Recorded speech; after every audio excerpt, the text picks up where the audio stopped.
Bienvenidos una vez más al curso de Administración de Operaciones o Ingeniería de la Producción. En este tutorial vamos a ver aspectos básicos sobre la administración de operaciones, su definición, la historia y algunos conceptos que nos van a ayudar a lo largo de la asignatura. Bienvenidos entonces una vez más. Entonces, el marco teórico de la administración de operaciones o Operation Management, vamos a trabajar los siguientes aspectos. El primero va a ser determinar las diferentes operaciones dentro de un sistema productivo, definir lo que es la administración de operaciones, conocer o distinguir las etapas de un sistema productivo y las diferencias entre un bien y un servicio. Y finalmente, pues vamos a conocer la base histórica de la administración de operaciones o por sus siglas en inglés, Operation Management. Bueno, entonces con nuestro primer objetivo, que se refiere a determinar las diferentes operaciones dentro de un sistema productivo, dejo allí este enlace en donde dan más detalle acerca de lo que son las operaciones en un sistema productivo. Bueno, las operaciones dentro de una empresa se refieren a las diferentes áreas que tiene la empresa para poder organizarse y obtener un bien final. Dentro de estas áreas hay una que se llama calidad. La calidad es las propiedades o conjunto de propiedades de una cosa que permite caracterizar y valorar. En una empresa es un factor que mide la satisfacción del cliente, del empleado y del accionista. En la actualidad, la calidad se relaciona con estándares y estos estándares miden la competitividad que tiene la empresa con relación a otras. En cuanto a la productividad, es la capacidad de producir un bien o un servicio relacionado o relaciona lo que se necesita producir con lo que se ha producido. Bueno, en cuanto a los costos de producción o de operación son gastos para mantener el funcionamiento de una empresa. Estos pueden ser costos fijos o costos variables. Acá les incluyo una tablita en donde les hago la división entre costos fijos y costos variables. Dentro de los costos variables tenemos los costos que se relacionan con la producción directamente. Entonces, al producir un bien o un producto final o un insumo, este tiene o requiere de materia prima. Entonces, como está relacionado con la producción, es un costo variable. Requiere de mano de obra directa para producirlo.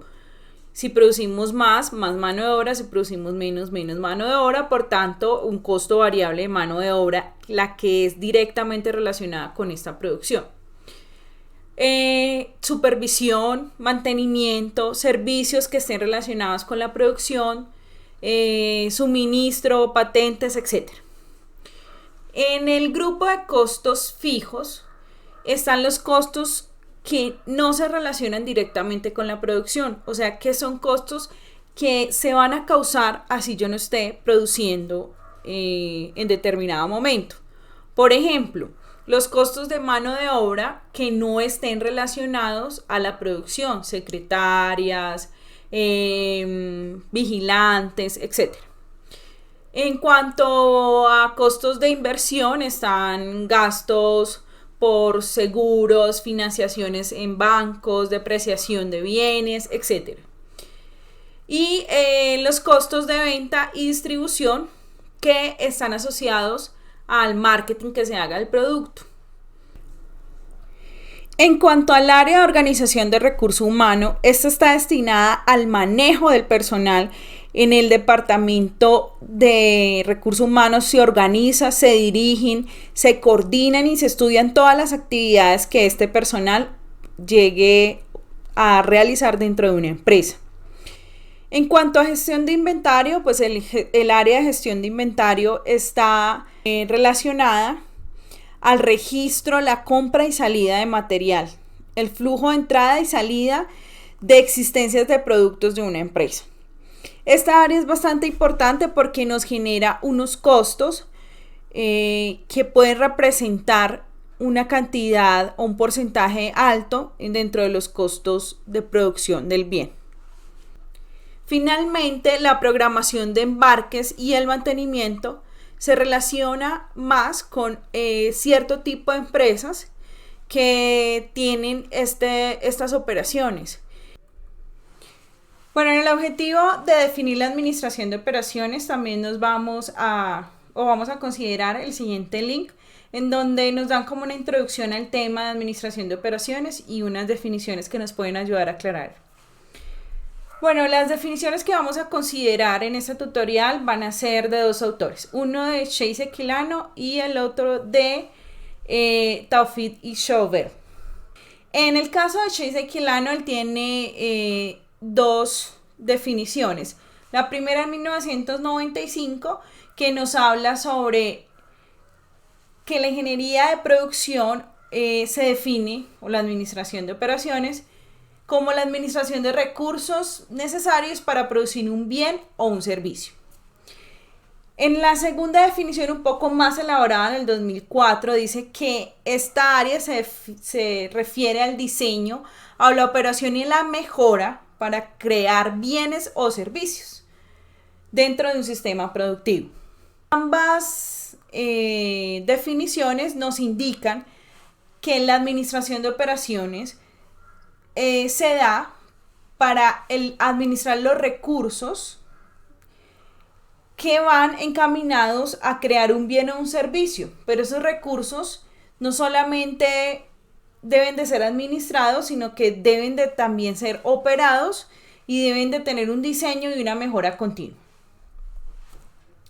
En cuanto a la definición que nos da Taufik Issawel, nos dice que esta área engloba las funciones esenciales y complementarias que son necesarias para que un sistema de producción trabaje armónicamente. Dentro de las funciones esenciales está la planificación de la producción y el control. Y dentro de las complementarias está la organización, la administración y la seguridad. Entonces, dentro de todas estas funciones, tanto esenciales como complementarias, se busca articular todo el sistema de producción.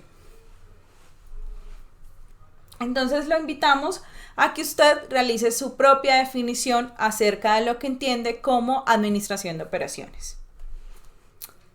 En el siguiente objetivo, que es distinguir las etapas de un sistema productivo, vamos a comenzar hablando sobre una gráfica que también nos trae Taufik Issawel, en el cual podemos ver que a la entrada de un sistema productivo hay unos insumos y a la salida hay unos productos. Pero dentro de esta entrada y salida hay todo un engranaje que comienza con la concepción de un sistema en el cual se debe de diseñar un producto, se debe de tener claro con qué capacidad se va a trabajar, dónde se van a localizar, cómo van a hacer la manutención de los bienes, etc. Pero además hay un sistema que administra todas las operaciones, tanto las operaciones de inventario, de planificación y control, de compras de calidad y de mantenimiento.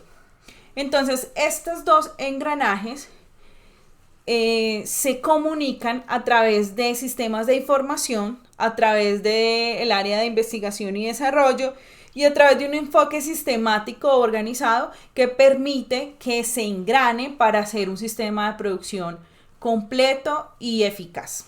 Los sistemas de producción también se pueden dividir o se pueden ver como estos escenarios que tenemos allí. El primero son entradas al sistema de producción como materia prima, pero no solo materia prima, también entran clientes, también hay entradas de producto de otros sistemas, etc. En cuanto a los recursos operacionales con los que cuenta la empresa, tenemos varios. Están las personas, están las plantas, las partes del proceso y todas estas deben de planearse y controlarse. Está en cuanto ya a la transformación, está la manufactura, también está los almacenes, toda la parte de manejo de información, etc. Y en salidas podemos ver productos, individuos, Por ejemplo, en el caso de un hospital, un individuo saludable es una salida, clientes satisfechos, número de ventas realizadas, etc. Vamos acá algunos sistemas productivos, algunos ejemplos de sistemas productivos. Como les comentaba en el ejemplo pasado, un hospital. Entonces la entrada del hospital va a ser un paciente. Los recursos con los que cuenta ese hospital son médicos, enfermeras, suministros médicos, equipos, etc. El proceso en el que se transforma es una atención en salud y se transforma ese individuo que entró como un paciente para que salga como un individuo sano, en la mayoría de los casos. En cuanto a un centro de distribución, un centro de distribución tiene una entrada que es una unidad de mantenimiento o de existencias iniciales. ¿Cuál es el recurso? El recurso es también el personal que tiene para almacenar o recoger esas existencias, los sitios donde tiene para recoger este material. Y en cuanto al proceso de transformación está el almacenamiento ya como tal, de una vez se recoja todo lo que se va a enviar. Hablemos, por ejemplo, de un caso de una empresa de envíos y el sistema para redistribuir ese envío. Y como salida, entonces vamos a tener una entrega que puede ser en la mayoría de los casos rápida y una disponibilidad de inventario, un SKU, un SKU que es el referente al inventario que se maneja. Entonces también acá les dejo para que ustedes en casa puedan completar el cuadro con dos nuevos sistemas. Uno sería un restaurante, cuál sería la entrada, cuál sería la salida. Una universidad, cuáles serán sus recursos, cuál es un proceso de transformación, y así pueden hacer varios sistemas productivos. El siguiente objetivo de este tutorial es diferenciar entre bienes y servicios. En esta gráfica podemos ver el caso de un restaurante en el cual el bien es el alimento y el servicio se refiere al espacio donde yo puedo compartir o donde yo puedo comerme ese alimento. Y cuando hablamos de bienes y servicios conjuntos, es ya como lo ven ahí en la gráfica del mesero, que nos permite un servicio y que también nos trae un bien que sería, en este caso, el vino. Entonces, hay empresas que solo tienen bienes, otras que se dedican a servicios y otras que tienen el conjunto en general. En el caso pues de la reparación de automóviles que vemos abajo, un servicio sería solamente la asesoría que se pueda prestar. Un bien pues se refiere a todos los elementos para poder resolver la reparación del automóvil. Y un servicio pues ya sería, un bien y un servicio sería cuando los llevamos al taller y la persona nos hace el servicio de mantenimiento del auto. Bueno, acá una tabla en donde podemos aclarar un poco más la diferencia entre bienes y servicios.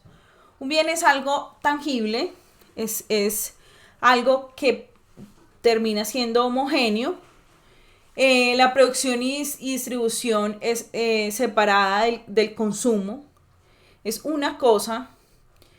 El valor principal producido generalmente se produce en fábricas y los clientes no participan en su proceso de producción.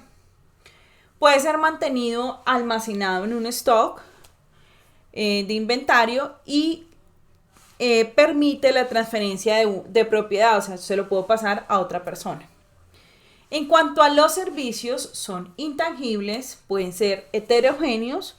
La producción, distribución, consumo no son procesos simultáneos. Una actividad, no es una cosa, es una actividad o es un proceso.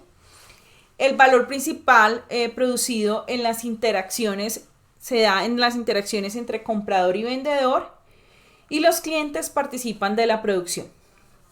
No puede almacenarse y tampoco se puede transferir. Bueno, en cuanto al siguiente objetivo, que es establecer los diferentes niveles de decisiones de una empresa, también les dejo un link en YouTube donde pueden ampliar. Las decisiones de una empresa son decisiones de tipo estratégica, tácticas y operativas. Estos niveles de decisión también van relacionados a los niveles jerárquicos de la empresa, dependiendo pues de las divisiones que tenga la empresa.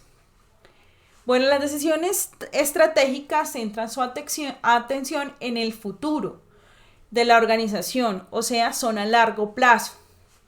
Son planes que abarcan toda la organización y establecen como sus objetivos transversales o generales a lo largo de su existencia. Las decisiones tácticas traducen los planes estratégicos en metas específicas para áreas determinadas de la organización. Implica tomar decisiones muy concretas respecto a qué se va a hacer, quién lo hará, y un horizonte de tiempo normal sería de un año o menos. Y en cuanto a las decisiones operativas, centran su atención en el corto plazo, en el día a día, y traducen todos sus planes tácticos en metas, acciones muy concretas para pequeñas unidades, como les había comentado, en la organización, y son planes definidos con objetivos claramente especificados que no tienen cabida casi a errores ni a interpretaciones de otro tipo. En donde podemos tomar ciertas características. Recuerden que el inventario es una de las operaciones que se debe administrar dentro de una organización. Pero el inventario tiene decisiones de tipo estratégico, táctico y operativo. Miremos por qué. Cuando hablamos de la ubicación de almacenes y políticas de inventario, estamos hablando de decisiones estratégicas a largo plazo. Cuando hablamos de niveles de inventario de seguridad, estamos hablando de decisiones tácticas a un año, cómo vamos a mantener nuestros inventarios, cómo los vamos a manejar. Y cuando estamos hablando del día a día o de la semana a semana, cómo se va a pedir, cuánto se va a pedir, qué se va a sacar de los almacenes, etc.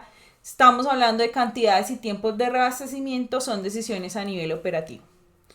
Pero en el caso, por ejemplo, de la ubicación de instalaciones, que es una de las áreas de la administración de operaciones, la localización, estamos hablando de decisiones de tipo estratégico solamente, porque estamos hablando de dónde localizar un almacén, una planta, o dónde se van a localizar ciertos puntos de distribución que no van a ser movidos en un largo periodo de tiempo. Bueno, entonces un poco más el horizonte de tiempo, entonces vemos en el primer momento las decisiones estratégicas, planes de nuevos productos, modificación de la fábrica, ubicación de las instalaciones. Tácticas a mediano plazo, planificación de ventas, presupuestos, número de empleados que sean necesarios, horarios de trabajo, volúmenes de inventario, etc. En cuanto a las decisiones operativas, entonces ya se priorizan pedidos, qué tareas se realizan por semana, a quién se le asignan esas tareas, cómo vamos a mover el personal por semana, etc. Finalmente, el último objetivo de este tutorial es conocer la base histórica de la Operation Management, y en este caso vamos a tener en cuenta este cuadro que nos permite visualizar toda la historia a lo largo de los años hasta 1990. Inicia en 1900 más o menos con la idea de la línea de ensamble de la Ford. Pasamos luego a 1930, en donde se hacen estudios sobre recurso humano, como el estudio de Hawthorne.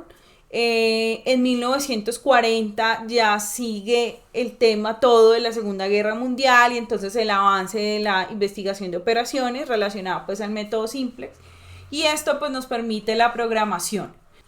Bueno, en 1970 tenemos un avance en cuanto a la programación del taller, control de inventarios, pronósticos en la administración pues como tal, y en 1980 empieza entonces a hablar todo lo del paradigma de calidad, JIT, TQM, y en 1990 ya nace lo de calidad Six Sigma y nuevas teorías de la administración de operaciones que se han extendido y que cada año están saliendo nuevas y nuevas teorías sobre administración de operaciones. Estas son como los puntos claves de la historia, pero la administración de operaciones es un área totalmente actual y dinámica. Bueno, entonces empezamos con las épocas de la administración de operaciones. La primera época se conoce como administración científica, seguida por la línea de ensamble móvil de la Ford, estudios de recurso humano que ya les comenté, que es el estudio de Hawthorne, la investigación de operaciones, el desarrollo, el surgimiento como campo de la Operation Management, está el uso de computadores y la cruzada del MRP, o Plan de Requerimiento de Materiales, y las teorías modernas de producción, que como ya les hablé, hay de todo y cada año van saliendo nuevas o se van complementando. La administración científica inicia a finales del siglo XIX y comienzos del siglo XX. Se desarrolla por Frederick Taylor y la filosofía consiste en 3 leyes. Las leyes científicas gobiernan lo que un trabajador puede producir por día. Es función de la gerencia descubrir y utilizar estas leyes en la operación de los sistemas productivos y es función del trabajador cumplirlos. Es como quien rige la empresa, es el que es el encargado de manejar lo que un trabajador puede realizar y tiene que, descubrir y utilizar ese recurso humano de la mejor manera. Entonces, nace la siguiente época en la historia de la administración de operaciones, que es la línea de ensamble de la Ford. En este video pueden ver un poco más a detalle lo que significa. En 1900, más o menos, los carros se producían a la medida o más bien según la experiencia que tenía el que los producía. O sea, él según su rapidez y como él quería, producía, y luego otra persona que le tocaba producir, pues lo hacía a su modo. Entonces, para agilizar este proceso en 1908, se hace que el equipo, que el carro, se quede en un solo sitio y el trabajador debe ir a ese sitio a hacer su parte y de esta forma entonces empieza a producir en masa. Pero era una forma ineficiente porque duraba en producción varios días y retrasaba pues mucho la salida del auto. Entonces Ford se dio cuenta de esto y lo que hizo fue una línea de ensamble que lo que hace es que en vez del trabajador ir hacia el carro iba hacia el trabajador. Entonces se iba moviendo y se iba ensamblando en un punto y el trabajador no tenía que ir hasta allá a ensamblar. Entonces esto redujo los tiempos en 93 minutos la producción. Seguimos con el estudio de Hawthorne, en el cual también les coloco 2 videos para que puedan ampliar al respecto. Básicamente el estudio de Hawthorne consistió en 4 fases. La primera fase es la intensidad, se sometió pues a los trabajadores a intensidad de luz variable y a otro grupo de trabajadores a intensidad de luz constante. Y se dieron cuenta que el que tenía intensidad de luz variable aumentó la producción. Pero se les hizo creer que existía la intensidad de luz variable. Por tanto, se dieron cuenta que primaba el factor psicológico sobre el factor fisiológico. En la fase 2 se seleccionaron unos grupos de sala en las cuales había un supervisor y un observador. Estos grupos de 6 personas se reunieron pues en salas a trabajar, pero no hubo relación entre la productividad, las condiciones físicas y las variables de salida. Entonces los trabajadores trabajaron libremente sin sentir tanta presión y en un muy buen ambiente de trabajo, lo cual hizo que el trabajador se sintiera más satisfecho y el grupo desarrolló liderazgo y objetivos en común. No obstante, como no habían conclusiones al respecto de la investigación, entonces surgió la fase número 3, en el cual hubo entrevistas con los empleados y se escucharon como todo lo que ellos querían expresar, recibieron sugerencias. Y en este caso, en la fase 3 se dieron cuenta que existía una organización informal hecha para protegerse ante cualquier amenaza que hubiera en la administración. Por tanto, surge la última fase, que fue la fase 4, en el cual se seleccionaron 18 trabajadores y 2 supervisores.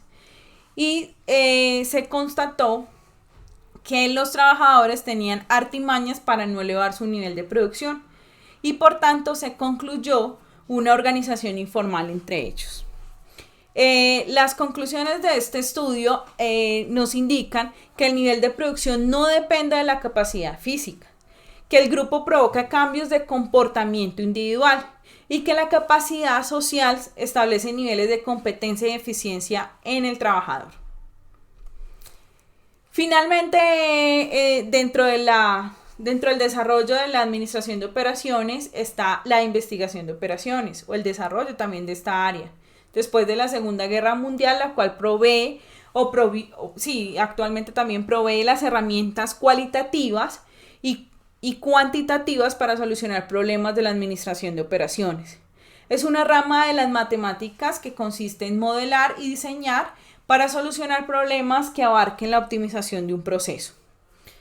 Bueno, con el desarrollo de los computadores y el plan de requerimiento de materiales que está asociado al control de la producción, esto lo veremos más adelante, este tema hizo que surgiera todo el problema de controlar y administrar los materiales, que es un problema a diario de las empresas. Entonces, conocen con precisión en qué momento y cuánto se debe solicitar en materiales. Por tanto, cuánto se debe manejar de inventario en stock de seguridad. En este caso, las teorías modernas de producción, que es ya lo último que se desarrolla a través de la historia, han salido muchísimas. La primera es Just in Time, Total Quality Management, la teoría de restricciones, la automatización, sistemas flexibles de manufactura, producción más limpia, Six Sigma. Bueno, hay muchas. Entonces, estas teorías modernas de la producción las vamos a ver cuando veamos todo el tema de operaciones. Listo, vamos a verlas más a detalle. Igual también pueden buscar en internet acerca de cada una si tienen muchas inquietudes. Bueno, como conclusiones, ¿qué se logra con la Operation Management? Reducir tiempos de fabricación de productos, alcanzar y mantener un nivel alto de calidad a bajo costo, incorporar nuevas tecnologías, contar con un personal competente, trabajar coordinadamente todas las funciones de la empresa, trabajar eficazmente también con proveedores y realizar alianzas estratégicas que permitan que la empresa reduzca costos y logre optimizar sus recursos. Muchas gracias por ver este tutorial y estaremos entonces en contacto.